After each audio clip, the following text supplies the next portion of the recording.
Hello hi, నేను మిశ్రాని. ఈరోజు నేను మీకు కర్రీ స్పెషల్గా ఒక మసాలాతోన మటన్ కర్రీ చూపిస్తున్నాను అనమాట. చాలా చాలా టేస్ట్ ఉంటుంది. ఆ మసాలా తయారు చేసుకొని ఈ మటన్ కర్రీ చేసుకున్నారంటే అసలు ఎంత బాగుంటుందంటే అంత బాగుంటుంది అనమాట.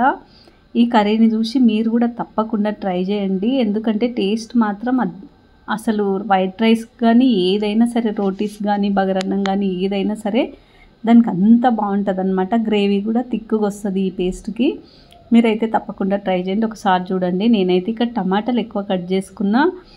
ఇక్కడనేమో కొబ్బరి, పంకిన్ సీడ్స్, కర్బూజా సీడ్స్ అండ్ గరం మసాలా ఏమేమి వేసుకుంటా అంటే నేను ధనియాలు, చెక్క, లవంగ, ఇలాచి అండ్ 2-3 మిరియాలు, కొన్ని గసాలన్నమాట. ఈ పౌడర్ చేసుకోవాలి మనము. ఓకే, నెక్స్ట్ మనం ఇంకా ఉల్లిగడ్డ కూడా నేను సన్నగా కట్ చేసుకున్నా, కొత్తిమీర కట్ చేసుకొని పెట్టుకున్నా. మనం ఇప్పుడు కర్రీని అయితే నేనైతే కుక్కర్లో వేసుకుంటున్నాను కాబట్టి కుక్కర్లో వేసుకుందాం. చాలా ఈజీ అనమాట ఈ మసాలా తయారు చేసుకుంటే. ఇది పౌడర్ చేసేసుకున్నా నేను. ఇప్పుడు నెక్స్ట్ కుక్కర్లో ఆయిల్ వేసుకున్నా. ఆయిల్ వేసుకున్న తర్వాత ఉల్లిగడ్డ, కొంచెం ఆయిల్ వేడెక్కిన తర్వాత ఉల్లిగడ్డ వేసుకోవాలి మనము. ఓకే, ఇప్పుడు ఉల్లిగడ్డ వేసేసుకుందాం. నెక్స్ట్ వచ్చేసి ఇప్పుడు ఇందులో పసుపు, అల్లం వెల్లుల్లి పేస్ట్, ఉప్పు అనమాట. నేనైతే అల్లం వెల్లుల్లి పేస్ట్ మీకు తెలుసు కదా, ప్రతి వీడియోలో చెప్తా, అప్పుడప్పుడే నూరుకుంటాను అనమాట. నాకు అట్లనే ఇష్టము. అట్లయితే టేస్ట్ కూడా బాగుంటుంది. ఇందులో ఇప్పుడు మనం మటన్ని వేసుకుందాము.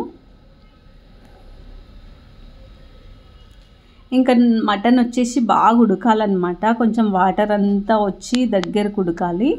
కుక్కర్లో వేస్తున్నా కూడా మళ్ళీ ఎందుకు ఉడికించుకుంటారని డౌట్ రావచ్చు. ఎవరైనా సరే మనం కొంచెం ఉడుకుతేనే బాగా, లేకపోతే ఏదో పచ్చిగా ఉన్న ఫీలింగ్ వస్తుంది మనం వాటర్ వేసేసి మూత పెట్టుకుంటే. అట్లా కాకుండా ఇప్పుడు నెక్స్ట్ మనం మిర్చి పౌడర్ వేసుకుందాము. ఇది కూడా బాగా ఉడికించుకోవాలి. తర్వాత టమాటాలు, నేనైతే టమాటాలు ఎక్కువ వేసుకుంటాను అన్నమాట. ఇప్పుడు 1/2 కిలో కర్రీకి 1/4 కిలో టమాటా అయితే కూడా వేసుకుంటాను నేను. ఓకే, ఇది కూడా బాగా ఉడకాలన్నమాట. నెక్స్ట్ మనం చేసుకున్న పౌడర్, ఇదే పౌడర్ మెయిన్. మీరు చూడండి, ఒకసారి ట్రై చేయండి. చాలా చాలా బాగుంటుంది అన్నమాట పౌడర్ అయితే. ఇప్పుడు ఇది కూడా బాగా ఉడికిన తర్వాత మనకు నీళ్ళు రసంలాగా తినాలా, గట్టిగా తినాలా అని మనం చూసుకొని చేసుకోవాలన్నమాట.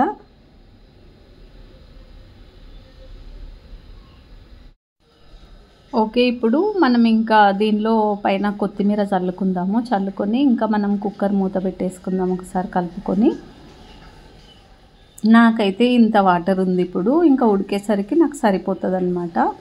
మరీ లిక్విడ్ లాగా కాకుండా కొంచెం ఇట్లా ఉండాలి. ఉడికినాక మనకు సరిగ్గా అయిపోతుంది అనమాట. ఓకేనా, ఇప్పుడు మనమైతే ఇంకా విజిల్ పెట్టుకుందాము. కుక్కర్ మూత పెట్టేసుకొని నేనైతే కొంచెం ఉడికించుకొని విజిల్ పెట్టుకుంటున్నా. ఓకే, నెక్స్ట్ అయితే ఇంకా విజిల్ పెట్టేసుకున్నా. నాకు ఒక 3 విజిల్లకైతే కర్రీ ఉడికిపోయింది. ఇప్పుడు మళ్ళీ చూసుకున్నా, కొత్తిమీర మళ్ళీ కొంచెం చల్లుకున్నా అనమాట.